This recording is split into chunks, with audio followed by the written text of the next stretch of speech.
Students, एक student का doubt था कि sir if 1 to the power 0 is equal to 1 and 1 to the power 2 is also is equal to 1, then 1 to the power 0 is equal to 1 to the power 2. So is that possible 0 is equal to 2?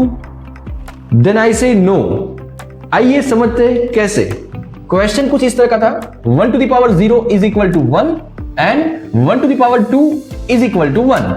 यहां पे 1 to the power 0 is equal to 1 to the power 2. Then base same है तो हम ऐसा सोचते हैं, हर बार करते हैं कि power should also equal to 0 is equal to 2, तो यहां पे 0 इज इक्वल टू 2 हो जाएगा। बट ये रूल 1 के लिए नहीं है, जब बेस में 1 आएगा तब ये रूल फॉलो नहीं होगा। यस, आइए चेक करते हैं कैसे। यहां पे a to the power n1 is equal to a to the power n2। अगर ये उसके नीचे जाए तो a raise to n1 minus n2 is equal to 1। Taking log both side, n1 minus n2 log a is equal to log 1 and we know that log 1 is equal to 0.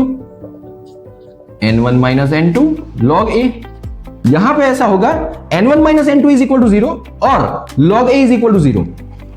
n1 minus n2 is equal to 0 और log a is equal to 0. In general term हमें पता है कि n1 minus n2 is equal to 0 तब n1 is equal to n2 होगा और n1 is equal to n2 होगा तभी तो ये टर्म 0 होने वाला ही था।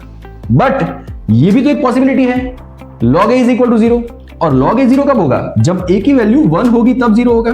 तो सोचिए, जब a यानी a की वैल्यू यहां पे 1 है तब n1 is equal to n2 होना जरूरी नहीं है।